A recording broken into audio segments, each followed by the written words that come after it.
Good morning children. इस lesson की previous video में हमने जाना कि बच्चों को स्विंग में ऊपर नीचे जाते हुए बहुत सुहावना लगता है और दूर दूर की चीज़ें दिखती हैं जब स्विंग ऊपर जाता है। इस वीडियो में हम इस लेसन की एक्सरसाइज और क्वेश्चन आंसर डिस्कस करेंगे और वर्ड मीनिंग्स भी दोहराएंगे। स्विंग, झूला, प्लेजेंटेस्ट, अति सुहावना, वाइड, दूर तक, कैटल, मवेशी, जानवर, कंट्री साइड, ग्रामीण क्षेत्र, गांव का इलाका। अब हम क्वेश्चन आंसर्स डिस्कस करते हैं। कॉपी में नहीं लिखेंगे, कॉपी में पोएम की 8 लाइन्स लिखेंगे। Answer the following. How does the child feel about the swing? बच्चा झूले के बारे में कैसा महसूस करता है?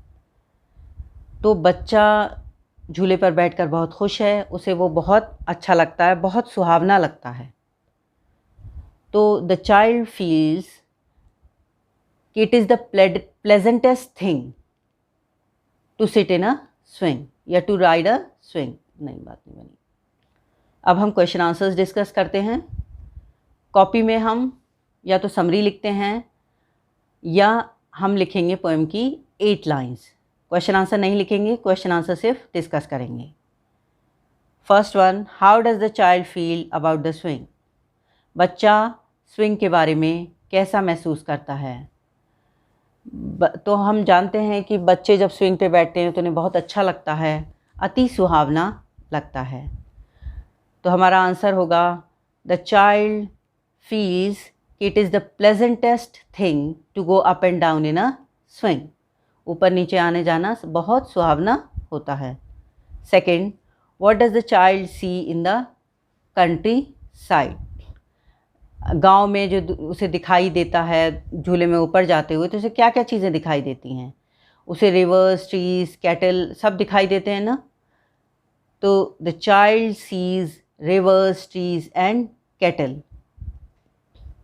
Third, what does the child see going down the swing? और जब झूला नीचे आता है तब बच्चे को क्या क्या दिखाई देता है?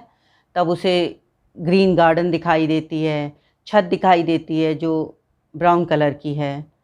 तो इसको हम ऐसे लिख सकते हैं कि the child sees green garden and brown roof going down the swing. Question 4, write the pairs of rhyming words in the poem. Rhyming words एक जैसी साउंड के वर्ड्स हैं, तो हर फर्स्ट और थर्ड, सेकंड और फोर्थ लाइन में rhyming words आए हैं।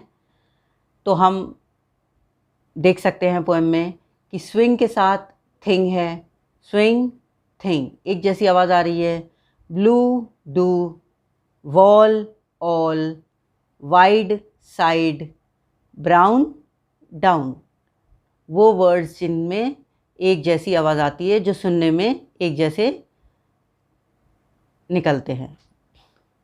Next, name the colours mentioned in the poem. कौन कौन से कलर्स का जिक्र हुआ है इस पोएम में? तो एयर को ब्लू बताया है, गार्डन ग्रीन है, छत जो है वो ब्राउन है। तो the colours mentioned in the poem are green, blue and brown. Next है हमारा word power. First, fill the letters in the crossword puzzle and form the words you read in the poem. ये crossword puzzle जैसे पहेली आप लोगों ने देखी होगी। क्रॉसवर्ड पज़ल है, इस पे लेटर्स फिल करने हैं और जो पोएम में वर्ड्स आए हैं वो बनाने हैं। तो ये SW, तो हम यहाँ लिख देंगे ING, स्विंग। W यहाँ से है ALL, वॉल।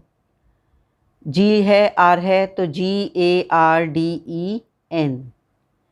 R है यहाँ से तो रिवर हो जाएगा RIVER, TREE।